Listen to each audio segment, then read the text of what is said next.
Olá, pessoal, boa tarde. Seguimos agora com a nossa última aula de hoje, a nossa aula de história. E também é a nossa última aula da semana, porque agora, na sexta-feira, eu vou mandar novamente o cronograma. Sexta-feira nós teremos aula de ciências, mas isso a gente deixa para depois. Vamos lá continuar com a nossa aula de história. Então vamos lá. Nós vamos falar agora sobre os períodos históricos que aconteceram na história da humanidade. Nas aulas passadas, nós falamos sobre alguns períodos e agora nós vamos retomar esse assunto. Vamos lá? Os períodos históricos são uma convenção estabelecida pelos historiadores, que elegeram marcos temporais de acordo com o que julgavam ser os eventos mais importantes da história. Então, pessoal, a história ela foi delimitada, né, em alguns períodos que que os historiadores, né, os estudiosos da história, acreditam que sejam os mais importantes, que marcaram a história. Vamos lá. É o período da pré-história, do surgimento dos antepassados dos seres humanos modernos, cerca de 4 milhões de anos, até aproximadamente 4.000 anos antes de Cristo, período do início dos registros escritos e da invenção da escrita, tá? Então, essa é uma foto que ilustra o período da pré-história, tá? Vida em uma caverna na pré-história, é uma litografia colorizada, ou seja, que tem cor, de O. Hauser, não sei como é o nome, tá? Sobre o desenho de Karl Ahrens, dos anos 1800. Então mostra aqui o período pré-histórico, os homens da caverna, né, gente? Onde a escrita começou o período da invenção da escrita, onde eles viviam, né, com tudo feito a partir do que a natureza proporcionava para eles, tanto vestimenta quanto os utensílios. É a era da pedra lascada, né, gente? Que eles utilizavam as pedras e os elementos da natureza para caçar, para pescar, e eles registravam nas paredes, né, os desenhos, já que eles não tinham a escrita. Antiguidade. De aproximadamente 4.000 anos antes de Cristo até 476 depois de Cristo, né, gente? Lembra que a gente falou na aula passada? Época do enfraquecimento e queda do Império Romano do Ocidente. Muitos povos se fixaram, desenvolveram a agricultura, o pastoreio, a metalurgia e o comércio. Surgiram grandes civilizações, como a egípcia e a fenícia. Nessa época aqui, no período pré-histórico, gente, os homens da caverna, eles viviam só com o que eles tinham na natureza. Nesse período da antiguidade, eles já começaram a desenvolver a agricultura, o pastoreio, que é criar, né, o cultivo é planta, que é quando trabalha-se com gado, né? Mesmo que seja para subsistência, a metalurgia, que é quando eles começaram a utilizar os metais, e o comércio, tá? Detalhe aqui do entalhe da lápide de um casal egípcio, cerca de 4.000 anos. Então, é esse período aqui, ó, dos egípcios, tá? Idade Média, do ano 476 ao ano 1453, tudo depois de Cristo, tá? Quando Constantinopla, que é o nome de uma cidade, centro do poder cristão no Oriente, foi tomada pelos muçulmanos, período de forte influência da religião cristã. Na Europa, a economia era baseada na agricultura e no servilismo dos camponeses aos senhores feudais, que eram os donos das terras. O que é servilismo? É quando eu sirvo, é quando eu trabalho para os senhores feudais, para os donos da terra, tá? Ficou muito baseado nisso. Então, essa imagem é a representação de uma propriedade feudal. Iluminura dos irmãos Limbor, início dos anos 1600 foi feito essa iluminura. Idade Moderna, de 1456 até 1789, tudo depois de Cristo, tá, pessoal? Ano da Revolução Francesa e do enfraquecimento do regime monárquico da França. O que é regime monárquico, gente? É quando o país é liderado por reis, então teve esse enfraquecimento, tá? Houve uma grande expansão da Europa para diferentes partes do mundo, como a Ásia, a África e a América, em busca de produtos para comercializar. Isso a gente já viu, né? Principalmente os portugueses, né, gente? A gente viu muito a questão dos portugueses porque Brasil foi colônia de Portugal e a gente via aqueles, né, os povos europeus saíram no mundo, né, para buscar outras riquezas. Eles encontraram especiarias, ouro, prata no Brasil, na África, né, na Índia para buscar especiarias, enfim. E essa imagem representa a Idade Moderna. Detalhe do padre Antônio Vieira convertendo índios no Brasil. É de Celegram, ilustração colorida, de 1845. 41. E por fim, a Idade Contemporânea, que vai do ano de 1789 até os dias de hoje. Industrialização na Europa. Ou seja, começaram a surgir as primeiras indústrias para produzir tudo, né? As manufaturas, que são o que era produzido nas indústrias, e fábricas começaram a se expandir e a utilizar novos recursos para aumentar a produção. Grande parte da população começou a deixar o campo para viver nas cidades, em busca de melhor condição de vida, né, gente? De estudar os filhos, enfim. Ao mesmo tempo, muitos países europeus estabeleceram novas colônias na Ásia e na África para explorar a matéria-prima de que precisavam na indústria, além de explorar as pessoas também. Então, aqui nós temos uma imagem dessa idade contemporânea. Interior de fábrica de fios de algodão com crianças e adultos trabalhando em 1911. Bom, esses períodos históricos, então, que de acordo com os historiadores, marcaram a história da humanidade. Tá? Então vamos lá, próxima página. Você sabia? As marcações dos períodos históricos foram determinadas pelos historiadores nos anos 1900, ou seja, não foram as pessoas que viveram os eventos históricos que estabeleceram essa periodização. Repare que não existe uma divisão exata e proporcional do tempo histórico, como em um calendário. Essa divisão marcada por alguns eventos é, portanto, uma convenção, isto é, não é algo natural, mas que os historiadores de determinada época demarcaram para separar um período do outro. São as pessoas, os estudiosos da história que fizeram essa marcação, tá bom, pessoal? Atividade 3, vamos lá. Observe as figuras abaixo, elas são fontes históricas, isto é, vestígios e documentos por meio dos quais é possível estudar os diferentes períodos da história. Como a gente já falou, né, sobre as fontes históricas. Nós falamos lá atrás a importância delas, né, gente? As fontes históricas podem ser cartas, revistas, jornais, fotos, quadros, enfim, tudo o que marca um período da história.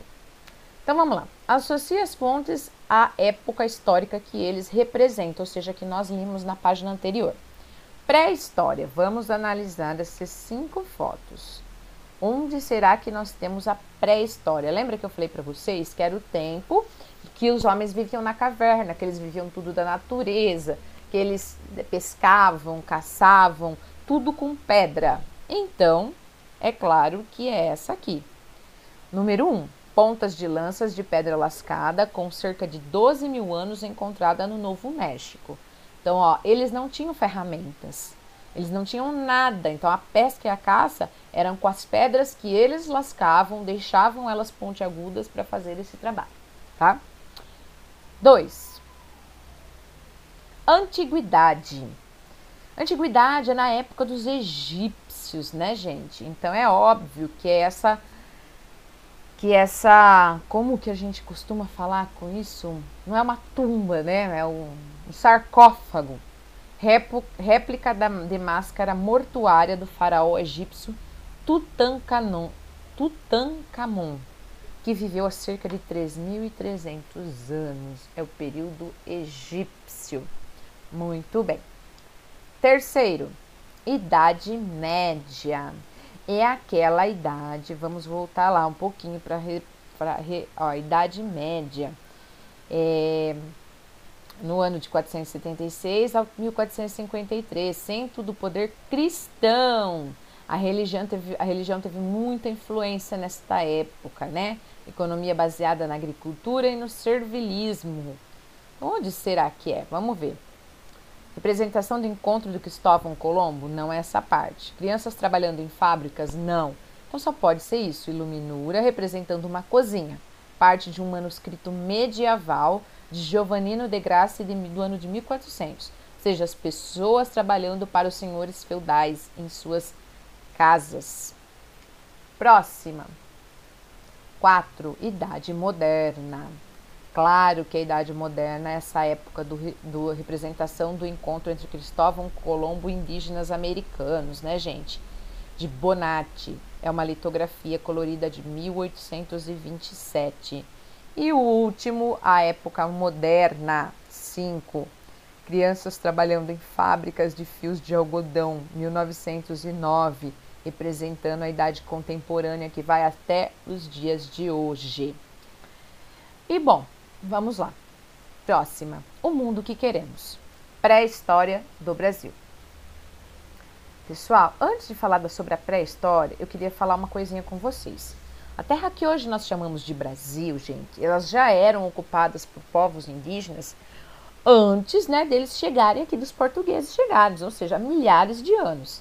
E que muitos desses povos, gente, eles deixaram pra gente vestígios. O que são vestígios? São restos de alguma coisa que pode ser identificada com aquele período, que no caso foram pinturas rupestres, que foram aquelas pinturas nas paredes das cavernas, objetos, que tipo de objetos? Cerâmicas, no caso ali, né, as pedras lascadas, todos os objetos que eles utilizavam para caçar e pescar. Urnas funerárias, que são urnas funerárias? Onde eles guardavam os restos dos seus mortos, né? Hoje a gente utiliza o caixão. E eles utilizavam urnas funerárias, de alguma forma. Ou até mesmo os ossos, né, dos antepassados, quando encontrados. E etc. Tudo isso é muito importante para quem trabalha com a pré-história, ou seja, com a história de qualquer povo, né, pessoal? Porque sem esses restos, sem esses vestígios, é impossível estar estudando a história. Vamos lá. O mundo que queremos. Pré-história do Brasil. Vamos lá.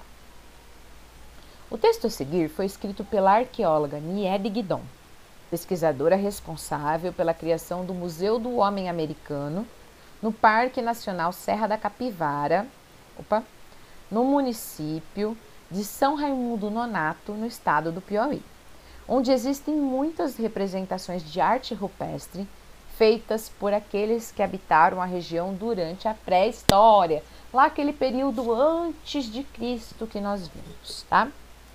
Então, ela dá um depoimento, é a fala dela, da Niede Guidon, tá? Vamos lá. Nosso interesse inicial eram a arte rupestre, pinturas e gravuras. Logo na primeira missão de 1973, descobrimos 55 sítios, a maior parte com pinturas. Alguns eram aldeias em cujo solo abundavam cacos de cerâmica e objetos de pedra lascada e polida. Pensávamos então que esses sítios eram recentes, pois, como todos os arqueólogos americanos, acreditávamos que a América havia sido povoada tardiamente, que a América do Sul havia sido a última parte da Terra a receber representantes do gênero Homo. São os Homo sapiens, tá, gente? Então, isso é um depoimento da Niede Guidon. Gente, vamos pensar. Ela falou assim, né, que 55 sítios que eles descobriram. Quais será que seriam os principais desafios de uma pesquisa arqueológica? Será que eles não têm dificuldade? Será que é tudo bonitinho, tudo certinho? Olha, eu acredito que tenha muitas dificuldades técnicas. Como assim? As escavações. Deve ser um trabalho muito árduo e difícil. Os estudos dos vestígios, né, requer muito estudo. Não é um tempo que é curto, deve ser um tempo muito longo, né, para descobrir diversos vestígios. Questões financeiras, né, gente?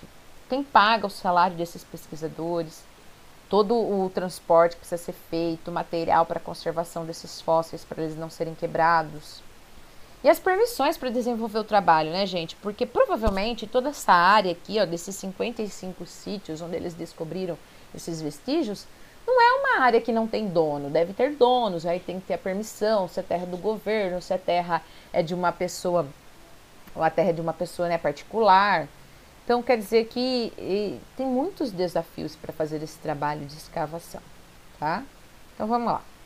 Em junho de 1979 era criado o Parque Nacional Serra da Capivara.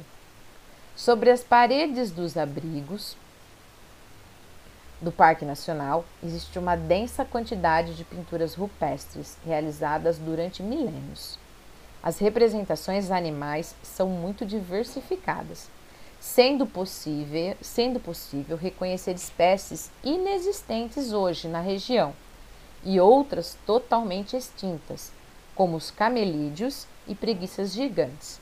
Existem também reproduções de capivaras, veados galheiros, caranguejos, jacarés e certas espécies de peixe, hoje desaparecidas na área, extremamente árida para poder abrigá-las. Ou seja, então ele diz aqui que tem espécies pintadas nas paredes das cavernas que existem, que ainda existem, mas não é possível mais, né, estarem nessa área, mas ainda existem.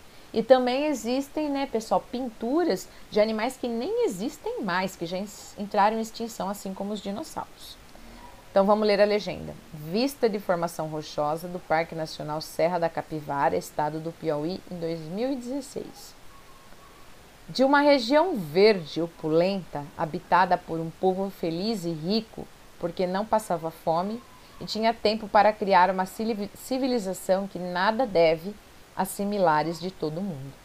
Passamos a ser uma área em vias de desertificação, com a fauna e flora exauridas. Tá? Isso aqui foi tirado, tá, gente, desse site consciência.com.br, e essa matéria foi escrita pela Niede Guidon, Arqueologia da região do Parque Nacional Serra da Capivara, tá? E foi também escrita para a revista Consciência. Muito bem. Responda as questões de acordo com o texto. Onde fica situado o Parque Nacional da Serra da Capivara? Bom, lá no início do texto foi falado. Então, olha aqui, pesquisadora responsável pelo Museu Homem Americano no Parque Nacional Serra da Capivara, no município de São Raimundo Nonato, no estado do Piauí. Então, vamos lá. Vamos escrever. No município de, letra maiúscula, São Raimundo Nonato, Nonato também com letra maiúscula, vírgula, estado do Piauí. Também nome próprio, tá, gente? É nome de um estado. Vamos lá. Próxima questão. Que tipos de vestígios foram encontrados no parque? Vamos lá procurar lá em cima. Então, vamos lá. Ó, alguns cacos de cerâmica e objetos de pedra lascada e polida. Além, né, gente, da arte rupestre, pinturas e gravuras. Muito bem.